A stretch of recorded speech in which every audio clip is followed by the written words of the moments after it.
Hello, I'm Severin Suzuki speaking for ECHO, the Environmental Children's Organization. We're a group of 12 and 13-year-olds trying to make a difference.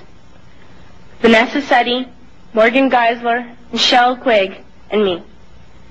We've raised all the money to come here ourselves, to come 5,000 miles to tell you adults you must change your ways. Coming up here today, I have no hidden agenda. I am fighting for my future. Losing my future is not like losing an election or a few points on the stock market. I am here to speak for all generations to come. I am here to speak on behalf of the starving children around the world whose cries go unheard. I am here to speak for the countless animals dying across this planet because they have nowhere left to go. I am afraid to go out in the sun now because of the holes in our ozone. I am afraid to breathe the air because I don't know what chemicals are in it. I used to go fishing in Vancouver, my home, with my dad, until just a few years ago we found the fish full of cancers. And now we hear of animals and plants going extinct every day, vanishing forever. In my life, I have dreamt of seeing the great herds of wild animals, jungles and rainforests full of birds and butterflies. But now I wonder if they will even exist for my children to see. Did you have to worry of these things when you were my age?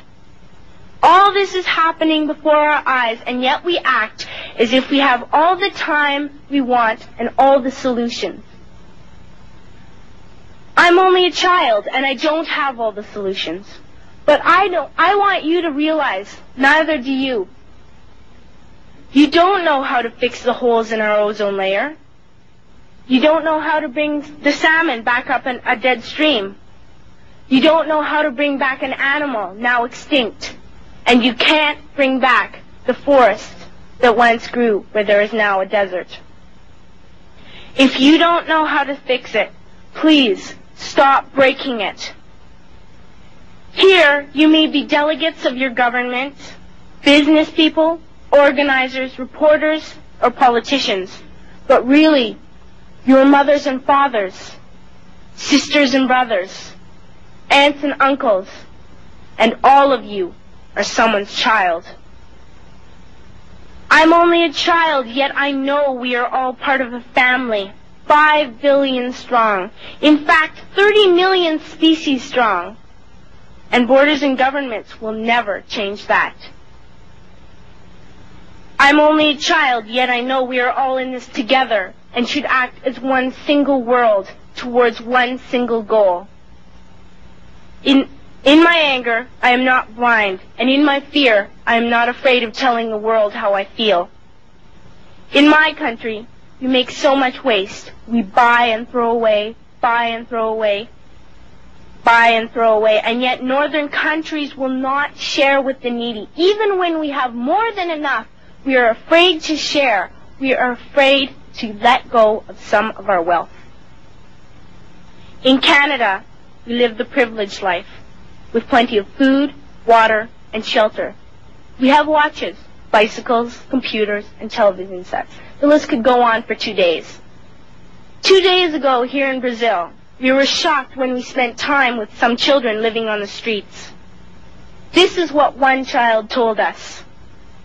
I wish I was rich. And if I were, I would give all the street children food, clothes, medicines, shelter, and love and affection. If a child on the streets who has nothing is willing to share, why are we who have everything still so greedy? I can't stop thinking that these are children my own age, that it makes a tremendous difference where you are born. That I could be one of those children living in the favelas of Rio.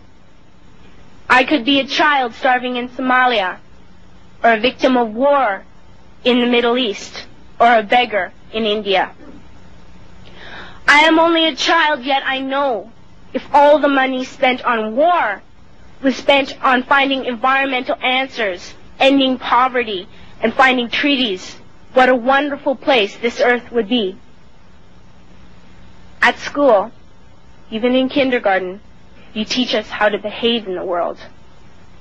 You teach us not to fight with others, to work things out, to respect others, to clean up our mess, not to hurt other creatures, to share, not be greedy.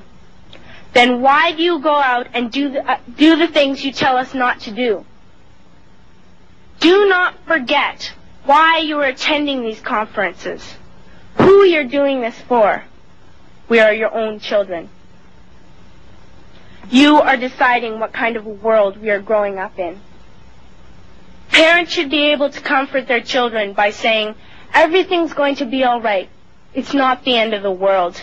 And we're doing the best we can. But I don't think you can say that to us anymore.